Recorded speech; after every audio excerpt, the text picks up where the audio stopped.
ಈ ಮಿಷನ್ ತಾವಾಗಲೇ ವಿವರಿಸ್ತಾ ಇದ್ರಿ ಅಂದರೆ ಭಾರತಕ್ಕೆ ಯಾವ ರೀತಿಯ ಲಾಭಕಾರಿ, ಯಾಕಂದರೆ ಬರುವಂತಹ ಗಗನಯಾನದಲ್ಲಿ ಏನೇನು ಅಧ್ಯಯನ ಮಾಡಬೇಕು, ಎಕ್ಸ್ಪೆರಿಮೆಂಟ್ ಮಾಡಬೇಕು ಅಂತ ಅನ್ಕೊಂಡಿದ್ರು, ಬಹುಶಃ ಅದಲ್ಲಿ ಕೆಲವು ಭಾಗಗಳನ್ನ ಇಲ್ಲೇ ಮುಗಿಸೋದಕ್ಕೆ ಸಾಧ್ಯ ಆಗುತ್ತೆ. ಆ ರೀತಿಯಲ್ಲಿ ಹೌದೌದು, ಆ ಥರ ತುಂಬಾನೇ ಹೆಲ್ಪ್ ಆಗುತ್ತೆ. ಬಿಕಾಸ್ ಗಗನಯಾನಲ್ಲಿ ಈ ಎಕ್ಸ್ಪೆರಿಮೆಂಟ್ಸ್ಗಳು ಇದ್ವು ಅವ್ರಿಗೆ. ಸೊ ಈಗ ಈ ಸ್ಟಾರ್ಟೆಡ್ ದಿಸ್ ಎಕ್ಸ್ಪೆರಿಮೆಂಟ್, ಅದರಲ್ಲಿ ಏನಾರ ಸ್ವಲ್ಪ ಇನ್ನೂ ಮಾಡಬೇಕಿತ್ತು ಅಂದರೆ ಮುಂದುವರಿಸ್ಬೋದು ಮತ್ತೆ ಗಗನಯಾನ ಮಿಷಿನಲ್ಲಿ. ಆ್ಯಂಡ್ ಈ ವಿಲ್ ಲರ್ನ್ ಅಲ್ವಾ, ಸೋ ಮೆನಿ ಥಿಂಗ್ಸ್ ಈ ವುಡ್ ಹ್ಯಾವ್ ಲರ್ನ್ಡ್ ನಾವು. ಈಗ ಗಗನಯಾನ ಮಿಷಿನ್ಗೆ ಹೋಗ್ಬೇಕಾದ್ರೆ ರಾಕೆಟ್ ಪ್ರಾಬ್ಲಮ್ ಆಯಿತು, ಎಸ್ಕೇಪ್ ಕ್ರೂಸ್ ಸಿಸ್ಟಮ್ ಹೇಗಿರುತ್ತೆ, ಮತ್ತು ರೀಎಂಟ್ರಿ ಟೈಮಲ್ಲಿ ಯಾವ ಥರ ಬರ್ತಾರೆ, ಸ್ಪೇಸ್ ರೀಎಂಟ್ರಿ ಇರುತ್ತಲ್ಲ, ಅದು ಎಷ್ಟು ಟೆಂಪ್ರೇಚರ್ ಹೋಗುತ್ತೆ ಅಂದರೆ 1600ರಿಂದ 2000 ಡಿಗ್ರಿ ಸೆಂಟಿಗ್ರೇಡ್ಗೆ ಹೋಗುತ್ತೆ. ನೀವು once you enter the earth atmosphere 100 kilometre ಕೆಳಗಡೆ ಬರ್ತಾ the temperature on the body increases like anything.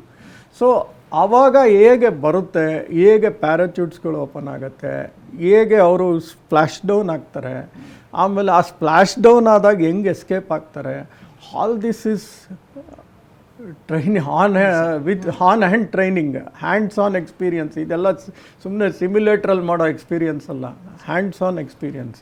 So all this will be a training for them. So ಗಗನಯಾನದಲ್ಲಿ ವಿಲ್ ಬಿ ಮೋರ್ ಕಾನ್ಫಿಡೆಂಟ್, ಗೊತ್ತಾಯ್ತಾ. So ಎಲ್ಲ ಥರ systems ಅವರಿಗೆ ಗೊತ್ತಿರುತ್ತೆ. ಈಗ rocket use ಮಾಡ್ತಾರೆ, Falcon 9 rocket. It is not a regular rocket, it is a human certified rocket. So ನಮ್ಮಲ್ಲೂ LMV ಅಂತ ಏನು ಕರಿತೀವಲ್ಲ, that will be human rated. So it will have lot of margins. ಅಂದರೆ redundancy ಜಾಸ್ತಿ build up ಮಾಡಿರ್ತಾರೆ. ಇದು failure ಆದರೆ ಇದು ಆ್ಯಕ್ಟ್ ಆಗುತ್ತೆ, ಇದು ಫೇಲ್ಯೂರ್ ಆದರೆ ಇದು ಆ್ಯಕ್ಟ್ ಆಗುತ್ತೆ. ಈ ಒಂದು ಸ್ಟೇಜಲ್ಲಿ ಅಕಸ್ಮಾತ್ ಇಲ್ಲೇನಾದ್ರು ರಾಕೆಟ್ ಬರ್ಸ್ಟ್ ಆದರೆ ಯಾವ ಥರ ಇದು ಮೂವ್ ಆಗುತ್ತೆ, ಸ್ಪೇಸ್ ಕ್ರಾಫ್ಟ್ ಯಾವ ಥರ ಮೂವ್ ಆಗುತ್ತೆ. ಸೊ ಆಲ್ ದಿಸ್ ಈ ವಿಲ್ ಬಿ ಲರ್ನಿಂಗ್. ಈ ಒಂದು ಯಾನಕ್ಕೊಂದು ಸೂಚಕ ಇರುತ್ತೆ ಅಂತ, ಈ 0G ಇಂಡಿಕೇಟರ್ ಅಂತ ಏನೋ ಮಾತನಾಡ್ತಾ ಇದೀವಿ, ಸಾಫ್ಟ್ ಟಾಯ್ಗಳ ಬಗ್ಗೆ. ಏನದು ಸರ್, ಅದು ಯಾಕಾಗಿ ಅದು ನೋಡಿ, ಇಲ್ಲಿ ಸ್ವ್ಯಾನ್ ಅಂತ ತಗೊಂಡಿದ್ದಾರೆ. Because it gives the cultural prominence for all the countries. 4 ದೇಶಗಳಿಗೂ ಪ್ರಾಮಿನೆನ್ಸ್ ಇರುತ್ತೆ. ಝೀರೋ ಗ್ರಾವಿಟಿ ಅಂದರೆ ಏನಾಗುತ್ತೆ ಅಂದರೆ ಇಟ್ ಈಸ್ ಅನ್ ಇಂಡಿಕೇಟ್ರ್. ಅಂದರೆ ನಾವು ಒಂದು 80-100 ಕಿಲೋಮೀಟ್ರ್ ಹೋದಾಗ ಅದು ನಿಧಾನಕ್ಕೆ ಮೇಲೆ ಎದೊಳ್ತಾ ಇರೋ ಸಾಫ್ಟ್ ವೆಯ್ಟೇ ಇರಲ್ವಲ್ಲ. ಸೊ ಇಟ್ ಗೋಸ್ ಲಿಟಲ್ ಬೇಗ. So it acts like an indicator. ಅಸ್ಟ್ರೋನಾಟ್ಸಿಗೆ ಗೊತ್ತಾಗುತ್ತೋ ನಾವು ಗ್ರಾವಿಟಿಯಿಂದ ಬಂದಿದ್ದೀವಪ್ಪ, ದೂರ ಹಾರ್ತಾ ಇದೆ ಗೊಂಬೆ. ಸೊ ನಾವು ವೆಯ್ಟ್ ಇರ್ತೀವಿ, ನಮಗೆ ಸ್ವಲ್ಪ ಕಷ್ಟ, ಗ್ರಾವಿಟಿ ಲೆಸ್ ಫೀಲ್ ಮಾಡೋದು ಲೇಟ್ ಆಗುತ್ತೆ. ಬಟ್ ಆ ಗೊಂಬೆಗೆ ಏನು ವೆಯ್ಟೇ ಇರಲ್ವಲ್ಲ.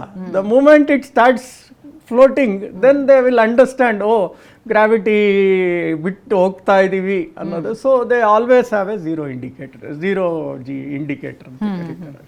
ಈ ಭಾರತದ ಜರ್ನಿ ನಾವು ಗಮನಿಸ್ತಾ ಹೋದಾಗ ಈ ಅಂತರಿಕ್ಷ ಯಾನ ಇರಬಹುದು ಅಥವಾ ಈ ಸ್ಪೇಸ್ ಒಂದು ಈ ಕ್ಷೇತ್ರದಲ್ಲೇ ಬಹಳ ದೊಡ್ಡ ಸಾಧನೆಯನ್ನು ಮಾಡ್ತಾ ಬರ್ತಾ ಇದೆ ಭಾರತ. ಟಾಪ್ 5 ದೇಶಗಳ ಒಂದು ಲಿಸ್ಟ್ನಲ್ಲಿ ಅದರ ಶ್ರಮ ಅಷ್ಟು ದೊಡ್ಡದಾಗಿದೆ.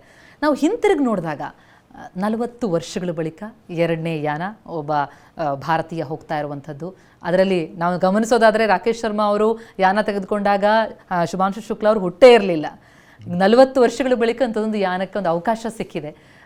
ಜರ್ನಿ ನೋಡಿದಾಗ ಹೇಗೆ ಅನ್ಸುತ್ತೆ ಸರ್? ಅಂದರೆ ಭಾರತ ಎಷ್ಟು ಹೆಮ್ಮೆ ಪಡುವಂಥ ಕ್ಷಣ ಇದು. ನೋಡಿ, 62 ಇಂದ ಶುರುವಾಗಿದ್ದದು, 69ಅಲ್ಲಿ ಇಸ್ರೋ ಅಂತ ಫಾರ್ಮೇಷನ್ ಆಗಿದ್ದು. ಆರ್ಯಭಟ್ಟ 1975ಅಲ್ಲಿ 330 kg ಸ್ಯಾಟಿಲೈಟ್ ಉಡಾವಣೆ ಮಾಡಬೇಕು. ರಷ್ಯಾದವ್ರು 2 ವರ್ಷ ಟೈಮ್ ಕೊಡ್ತಾರೆ ನಮಗೆ. ಅಷ್ಟರಲ್ಲಿ ನಮ್ಮ ಹತ್ರ ಆರ್ಯಭಟ್ಟನ ಕಳಿಸಿ ಅಲ್ಲಿ ರಿಸೀವಿಂಗ್ ಸ್ಟೇಷನ್ ಇಲ್ಲ, ಯಾವ ಥರ ಸೆಂಟರ್ ಇಲ್ಲ, ತಿಳ್ಕೊಳ್ಳೋ ಒಂದು ಚರ್ಚಲ್ಲಿ ಮಾಡ್ತಾರೆ, ಒಂದು ಟಾಯ್ಲೆಟ್ ರೂಮ್ನು ಇದು ಡೇಟಾ ರಿಸೀವಿಂಗ್ ಸೆಂಟ್ರ್ ಅಂತ ಮಾಡ್ತಾರೆ. ಸೊ ಈ ಥರ ಶುರುವಾಗಿದ್ದ ನಮ್ಮ ಜರ್ನಿ. ಅಂದರೆ ಆರ್ಯಭಟ್ಟನ ಕಳ್ಸೋಕ್ಕೂ ನಾವು ಒದ್ದಾಡ್ತೀವಿ. Because we didn't have a rocket. Russian rocket ಉಪಯೋಗಿಸ್ಕೊಂಡು 330 kg ಸ್ಯಾಟಿಲೈಟ್ನ ವೆರಿ ಬಿಗಿನಿಂಗ್ ಮಾಡ್ತೀವಿ. ತದನಂತರ we develop lot of rockets. SLV ಬರುತ್ತೆ, SSLV ಬರುತ್ತೆ, PSLV ಬರುತ್ತೆ. Then we attempt for Chandrayaan 1, Chandrayaan 2, Chandrayaan 3, Mars. We have come in a very long journey. ನಮ್ಮ ಹತ್ರ cryogenic rocket ಇರಲಿಲ್ಲ. ಕ್ರಯೋಜೆನಿಕ್ ರಾಕೆಟ್ ಇಲ್ಲದೆ ಅಮೇರಿಕನ್ಸ್ ಅವ್ರು ಟೆಕ್ನಾಲಜಿ ಕೊಡಲಿಲ್ಲ. ಆ ಟೆಕ್ನಾಲಜಿ ಕೊಡದೇ ಇದ್ದರೆ ನಾವು 1700 kg ಎತ್ತಕ್ಕೂ ನಮ್ಗೆ ಕಷ್ಟ ಆಗ್ತಿತ್ತು. ಇವತ್ತು ನಾವು 6 ಟನ್ ಎತ್ತೋ ಕೆಪಾಸಿಟಿ ಇದೆ. ನಾಳೆ ದಿವಸ 10 ಟನ್ನು 40-50 ಟನ್ ಎತ್ತೋ ಕೆಪಾಸಿಟಿ ಈ ಥರ, ಬಿಕಾಸ್ ಸೆಮಿ ಕ್ರಯೋಜೆನಿಕ್ ಅಂತ ಮಾಡ್ತಾ ಇದ್ದೀವಿ. ಸೊ ಈ ಇಸ್ರೋ ಟೈಮ್ ಲೈನ್ ಅಂತ ಹಾಕೊಂಡು ಹೋದರೆ we need at least 1 day to explain each ಇಯರಲ್ಲಿ ಯಾವ ಡೆವಲಪ್ಮೆಂಟ್ ಆಯಿತು ಅಂತ. I can only just tell highlights because it is a too long a journey what ISRO has come in 40 years.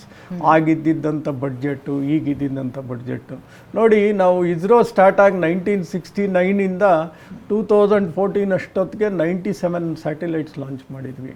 2014ಇಂದ 2025 ಅಷ್ಟರಲ್ಲಿ 497 satellites launch ಮಾಡಿದ್ವಿ. 497ಅಲ್ಲಿ ಹತ್ತತ್ರ 340 or 350 we have done for the foreign countries itself. So that much of revenue we have started earning. So ನಾವೇ ದುಡ್ಡು ಕೊಟ್ಬಿಟ್ಟು ನಮ್ಮ satellite launch ಆಗ್ತಿದ್ದನ್ನು we have started launching ourselves.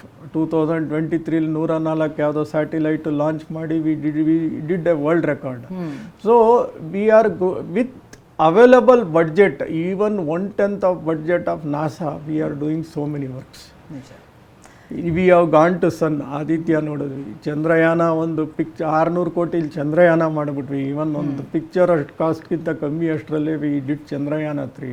V went to Aditya L1 to watch sun nearing to the sun. So ಈ ಥರ ಅನೇಕ military ಡಿಫೆನ್ಸಲ್ಲಿ ತೊಗೊಂಡ್ರು. ಆಪರೇಷನ್ ಸಿಂಧೂರಲ್ಲಿ how our satellites gave them the required support. ನಾಳೆ ದಿವಸ ನಾವಿಕ್ ಬರ್ತಾ ಇದೆ. ಸೊ ಯುವರ್ ಮೊಬೈಲ್ GPS ತೆಗೆದು we will B putting on NavIC ಆದಮೇಲೆ your accuracy of the reaching will be far more accurate than GPS. So ಇದುವರೆಗೂ NavIC use ಮಾಡ್ತಾ ಇದ್ದೀವಿ, but we are using only for military purpose. But ನಾವು ಈಗ civilian ಪರ್ಪಸ್ಗೆ ಬರುತ್ತೆ. So your phones are all compatible with the NavIC. So ಈಗ NavIC start ಆದರೆ it will benefit more.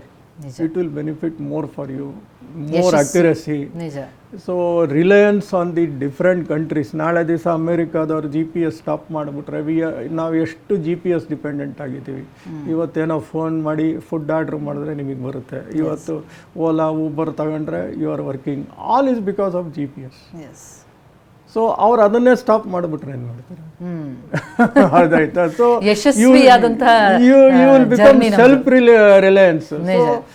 Military they are even ಇವತ್ತಿನ ನೆಕ್ಸ್ಟ್ ಜನ್ರೇಷನ್ ಇಸ್ ವಾರ್. ಇವತ್ತು operation Sindoor work from home ಥರ ನೋಡಿದ್ರಿ. ಯಾವ ಸೈನಿಕರು ಹೋಗಲಿಲ್ಲ ಅಲ್ಲಿ, ಅವ್ರ ಸೈನಿಕರು ಇಲ್ಲಿ ಬರಲಿಲ್ಲ, ಎಲ್ಲ ವರ್ಕ್ ಫ್ರಮ್ ಹೋಮ್ ಥರ ಇತ್ತು. ನಾಳೆ ದಿವಸ ಇನ್ನೂ ಸ್ಯಾಟಿಲೈಟಲ್ಲೇ ನಿಮ್ದೆಲ್ಲ ಮುಗಿದೋಗಿರುತ್ತೆ. ಇಲ್ಲಿ ಆಚೆ ಕಡೆ ಏನು ನಿಮಗೆ ಕ್ಲಾರಿಟಿನೇ ಕಾಣಲ್ಲ ವಾಟ್ ಲಾಸ್ ವಾಸ್ ಹ್ಯಾಪೆಂಡ್ ಅಂತ. So that is the next stage we are going. ನಿಜ, ಗುರಿ ಬಹಳ ದೊಡ್ಡದಿದೆ. ಗಗನಯಾನ, ಬಾಹ್ಯಾಕಾಶ ಕೇಂದ್ರ ನಿರ್ಮಾಣ, ಇವೆಲ್ಲದು ಬಹಳ ದೊಡ್ಡ ದೊಡ್ಡ ಗುರಿಯನ್ನು ಭಾರತ ಹೊಂದಿದೆ, ಆ ಕಡೆ ಸಾಗ್ತಾ ಇದೆ. ಬಟ್ ಈ ಯೋಜನೆ ವಿಚಾರಕ್ಕೆ ಬರೋದಾದರೆ ಆಕ್ಸಿಯೋಮ್ ಆ್ಯಕ್ಚುಲಿ ಉದ್ದೇಶಿತ ಇದ್ದಿದ್ದು ಮಂಗಳವಾರ ಸಂಜೆ ಹೊರಡಬೇಕು ಅಂತ ಹೇಳಿ. ಆದರೆ ಈಗ ಬುಧವಾರ ಸಂಜೆ ಹೊರಡ್ತಾ ಇದೆ, ಯಾನ ಶುರುವಾಗ್ತಾ ಇದೆ. ಈ ವೆದರ್, ಹವಾಮಾನ ವೈಪರೀತ್ಯ ಯಾವ ರೀತಿಯಲ್ಲಿ ಪರಿಣಾಮ ಬೀರುತ್ತೆ ಈ ಗಗನಯಾನಕ್ಕೆ? ನೋಡಿ, ಐ ವಿಂಡ್ಸ್ ಇದ್ದಾಗ ಏನಾಗುತ್ತೆ ಅಂದರೆ ರಾಕೆಟ್ ಮೇಲೆ ಹೋಗ್ತಾ ಡ್ರ್ಯಾಗ್ ಆಗುತ್ತೆ. ಡ್ರ್ಯಾಗ್ ಆದರೆ ಟ್ರೆಜೆಕ್ಟ್ರಿ ಚೇಂಜ್ ಆಗುತ್ತೆ. Because there is a launch window. ಆ ಲಾಂಚ್ ವಿಂಡೋ ಟೈಮ್ಗೆ ನಾವು ಆ ರಾಕೆಟ್ನ ಉಡಾಯಿಸಿದ್ರೆ ಆ ಸ್ಪೇಸ್ ಕ್ರಾಫ್ಟು ಲೋ ಅರ್ತ್ ಆರ್ಬಿಟ್ಗೆ ಹೋಗಿ ಆ ಸ್ಪೀಡ್ ಇನ್ಕ್ರೀಸ್ ಆಗಿ it catches the ISS at that particular point. ಅದನ್ನು ಲಾಂಚ್ ವಿಂಡೋ ಅಂತಾರೆ, but it's a little big for explanation. ಆ ಲಾಂಚ್ ವಿಂಡೋ ಅಫ್ಕೋರ್ಸ್ ಇದು ಜೂನ್ ಎಂಡ್ ತನಕ ಇದೆ ನಮ್ಮ ಲಾಂಚ್ ವಿಂಡೋ ಅಂತ ಹೇಳ್ತಾ ಇದ್ದಾರೆ ಫಾರ್ ದಿಸ್ Axiom 4. ಸೊ ಈ ವಿಂಡ್ ಜಾಸ್ತಿ ಇದ್ದಾಗ ಏನಾಗುತ್ತೆ ಅಂದರೆ ಡ್ರ್ಯಾಗ್ ಆಗುತ್ತೆ, ಟ್ರೆಜೆಕ್ಟ್ರಿ ವೇರಿಯೇಷನ್ ಆಗುತ್ತೆ. ಸೊ ಅವ್ರು ಯಾವ ಪಾಯಿಂಟ್ಗೆ ಹೋಗ್ಬೇಕು ಅಂದ್ಕೊಂಡಿರ್ತಾರೋ there will be a lot of variation and the rocket has to struggle a lot to maintain that path.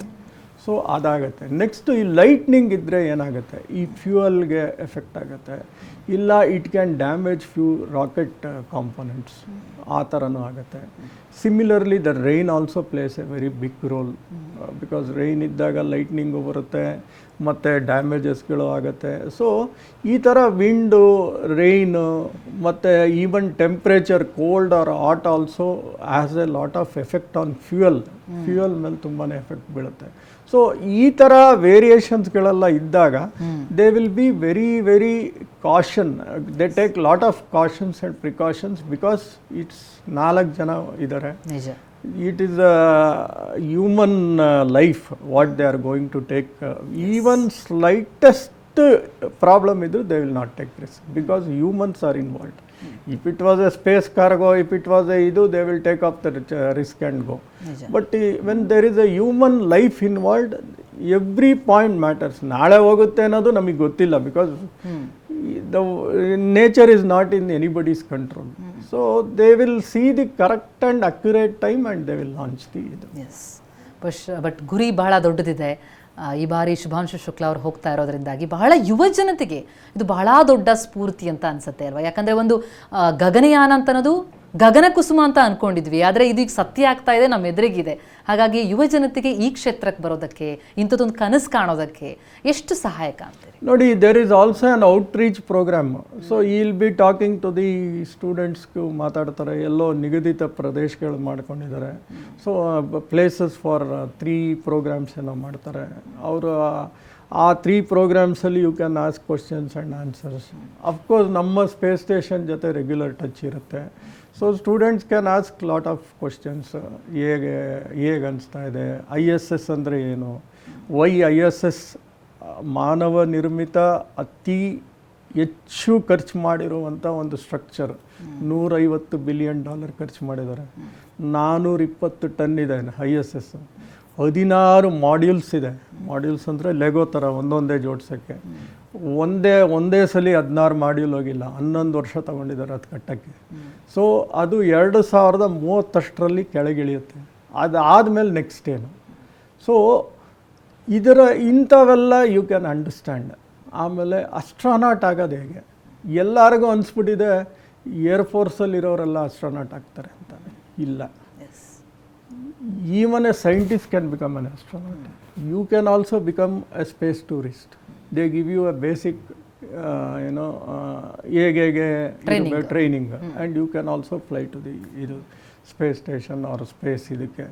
So it is ಆ ಒಂದು ಜನಕ್ಕೊಂದು ತಪ್ಪು ಕಲ್ಪನೆ ಇದೆ, ಈ ಏರ್ಫೋರ್ಸ್ ಪೈಲಟ್ ಅವ್ರನ್ನ ಮಾತ್ರ ತಗೋತಾರೆ ಅಂತ. ಇಲ್ಲ, ಹಿಂದೆ ನಾವು ಏರ್ಫೋರ್ಸ್ ಪೈಲಟ್ನೇ ಯಾಕೆ ಆರಿಸ್ಕೋತಾ ಇದ್ವಿ ಅಂದರೆ, ಬಿಕಾಸ್ ಅವ್ರಿಗೆ ಆ ಒಂದು ಏರಲ್ಲಿದ್ದಾಗ ಏನಾದ್ರು ಇಶ್ಯೂ ಆದರೆ ಅವ್ರಿಗೆ ಬೇಗ ಡಿಸಿಷನ್ಸ್ ತಗೋಬೋದು ಅನ್ನೋ ಒಂದು ಚಿಂತನೆ ಇತ್ತು. ಅದಕ್ಕೋಸ್ಕರ ಏರ್ಫೋರ್ಸ್ ಪೈಲಟ್, ಯಾಕಂದರೆ ಅವ್ರು ಆಡ್ತಾ ಇರ್ತಾರಲ್ಲ, ಏನಾದ್ರು ಒಂದು ಪ್ಲೇನ್ ಇಶ್ಯೂ ಆದರೆ ಸಡನ್ ಡಿಸಿಷನ್ ತೊಗೋತಾರಲ್ಲ, ಅದೇ ಥರನೇ ಈ ಥರ ಆಡ್ತಾ ಇದ್ದಾಗ ಏನಾದ್ರು ಪ್ರಾಬ್ಲಮ್ ಆದರೆ ಸಡನ್ ಡಿಸಿಷನ್ ತೊಗೋಬೋದು ಅಂತ. ಬಟ್ ತದನಂತರ ಏನಾಯಿತು ಅಂದರೆ ನಿಧಾನಕ್ಕೆ ದ ಥಿಂಗ್ಸ್ ಚೇಂಜ್ಡ್. ಸೈಂಟಿಸ್ಟ್ಗಳು ತುಂಬ ಜನ ಈಗ ಅಸ್ಟ್ರೋನಾಟ್ಸ್ ಆಗಿ ಹೋಗ್ತಾರೆ, because they do lot of experiments. You cannot expect aircraft pilot ಹೋಗಿ DNA ಚೆಕ್ ಮಾಡೋದು, ಆಮೇಲೆ ಕೆಮಿಕಲ್ ರಿಯಾಕ್ಷನ್ಸ್ ಹೆಂಗೆ ಆಗ್ತಾ ಇರುತ್ತೆ. Of course they will have a basic training. STEM knowledge is very important. But ಸೈಂಟಿಸ್ಟ್ಗಳೇ ಹೋಗ್ತಾರೆ. ಇನ್ನು ಕೆಲವು ಜನ ಅಸ್ಟ್ರೋನಾಟ್ಸ್ ಅಂತ ಕರೀತಾರೆ, ಅವರು ಪೇಲೋಡ್ ಅಸ್ಟ್ರೋನಾಟ್ ಅಂತ ಕರೀತಾರೆ. ಅವರು certain payload or certain system ಮಾತ್ರ ಮೇಂಟೈನ್ ಮಾಡೋಕ್ಕೆ ಹೋಗಿರ್ತಾರೆ. They are not fully trained astronaut. ಆ ಥರ ಅಸ್ಟ್ರೋನಾಟ್ಗಳು ಹೋಗ್ತಾರೆ. ಸೊ ಜನಕ್ಕೆ ಅದು ಅರ್ಥ ಆಗ್ಬೇಕು. ಈಗ ಹೋಗ್ತಾ ಇರೋ 4 ಜನದಲ್ಲಿ ಪೈಲಟ್ ಇರೋದು ಶುಭಾಂಶು ಶುಕ್ಲಾ ಒಬ್ಬರೇನೆ.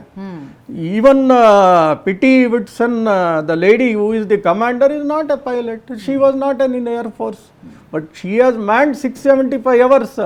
10 ಮಿಷಿನ್ ಏನೋ ಹೋಗಿದ್ದಾರೆ ಅವರು. So she has trained well. But lot of things of manoeuvring, training, changing ಎಲ್ಲ ಶುಭಾಂಶು ಶುಕ್ಲಾ ಮಾಡ್ತಾರೆ. So you may need one pilot, but other 2 are not pilots. They are only scientist. MSc ಬಯೋಕೆಮಿಸ್ಟ್ರಿನೋ ಆ ಥರ ಏನೋ ಮಾಡ್ಕೊಂಡು ಹೋಗ್ತಾ ಇದ್ದಾರೆ. So they have also been trained. So ಹುಡುಗರಿಗೊಂದು ಗೊತ್ತಾಗಬೇಕು, ಈಗ ಯಂಗ್ಸ್ಟರ್ಸ್ಗೆ anybody can become an astronaut, ಆ ಥರ ಪ್ಯಾಷನ್ ಇದ್ದು ನಿಜ. ಆ ಥರ ಆ ಒಂದು ಡೈರೆಕ್ಷನಲ್ಲಿ ಚಿಂತೆ ಮಾಡ್ತಾ ಇದ್ರೆ you need not even be in an air force, you can be a scientist and go. Only thing you should have a certain physical Yes. Requirements, ಅಂದರೆ ಹೈಟ್ 6 ಅಡಿ ಮಿನಿಮಮ್ ಇರಬೇಕು. 6 ಅಡಿಯಿಂದ ಅಂದರೆ 6 ಅಡಿ ಟು 4 to 6 feet 6.4 ತನಕ ಅಕ್ಸೆಪ್ಟಬಲ್. ಯೂಶುವಲ್ ಅಸ್ಟ್ರೋನಾಟ್ಸ್ನ ತಗೋತಾ ಇರೋದು 5 feet 4 inches ಇದ್ರೂ ತಗೋತಾ ಇದ್ದಾರೆ. Okay. ಸೊ ಆ ಥರ ಸರ್ಟನ್ ಫಿಸಿಕಲ್ ಇದು, ಅಫ್ಕೋರ್ಸ್ ಈಗ ಡಯಾಬಿಟಿಕ್ ಅವ್ರನ್ನ ಕರ್ಕೊಂಡು ಹೋಗ್ತಾ ಇರಲಿಲ್ಲ, they are also coming out of that issues. So there are certain health conditions you have to maintain. So even ಈಗ ಮಾನಸ ಗಂಗೋತ್ರಿಗೆ ಹೋಗ್ಬೇಕಾದ್ರೂ they tell you need certain physique, you need a health checkup and ಇದಲ್ಲ. ಅದೇ ಥರ there are certain conditions. That doesn't mean you have to be a ಪೈಲಟೇ ಆಗಬೇಕು ನಾನು ಹೋಗಕ್ಕೆ. ಗಗನಯಾನ ಅನ್ನೋದು ಕನಸಾಗುವುದಿಲ್ಲ, ಜೊತೆಗೆ ಭಾರತದ ಪಾಲಿಗೆ ಅಂತರಿಕ್ಷಯಾನ ಅನ್ನೋದು ಕೂಡ ಕನಸಾಗುವುದಿಲ್ಲ. ಥ್ಯಾಂಕ್ ಯು ಸರ್, ಸಾಕಷ್ಟು ಮಾಹಿತಿಯನ್ನ ತಿಳಿಸಿದ್ರಿ. ಎಸ್ ಆಕ್ಸಿಯಾನ್ 4 ಗಗನಯಾನಕ್ಕೆ ಈಗ ಕ್ಷಣಗಣನೆ ಶುರುವಾಗಿದೆ. ಈ ಯಾನ ಯಶಸ್ವಿಯಾಗಲಿ, ಇನ್ನಷ್ಟು ಯುವ ಜನತೆಗೆ ಸ್ಫೂರ್ತಿಯಾಗಲಿ ಅನ್ನೋದು ನಮ್ಮ ಹಾರೈಕೆ. ನಿರಂತರ ಸುದ್ದಿಗಾಗಿ ನೋಡ್ತಾ ಇರಿ TV9.